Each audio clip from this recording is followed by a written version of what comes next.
शेव आणि चकली बनवून झाल्यावर घेतला चिवडा बनवायला. पटापट पोहे भाजून घेतले फास्टमध्ये, दिसते तुम्हाला स्लोमध्येच केलं आहे.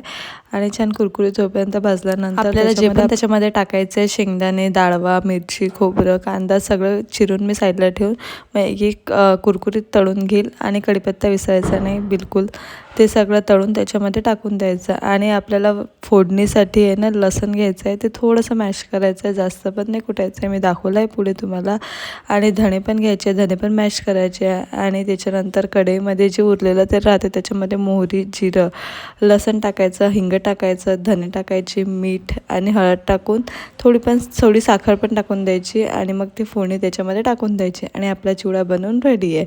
त्याच्यानंतर दुसऱ्या दिवशी आम्हाला जायचं होतं गावाला. सगळी पॅकिंग तर झालेली होती पण फराळाची पॅकिंग राहिलेली होती. मी पन्न्यांमध्ये बांधून ठेवलं होतं तसं. आणि मग या पिशव्या रेडी केल्या होत्या मी. आणि हे आमचं स्टिकर पण बनवलं होतं स्वरूप आणि यसचा लोगो. आणि मग छान पटापट पॅकिंग करून, लेट झालं होतं आम्हाला म्हणून पटापट पॅकिंग केली आणि लगेच निघालो.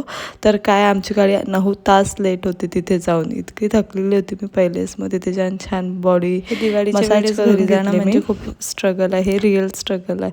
त्याच्यानंतर परत खूप वेळ होता म्हणून म्हटलं मेहंदी काढून घेऊ. तसं पण वेळ आहे. कशी वाटली मेहंदी कॉमेंट्समध्ये नक्की सांगा. चला तर भेटूया नेक्स्ट व्हिडिओमध्ये. Bye bye.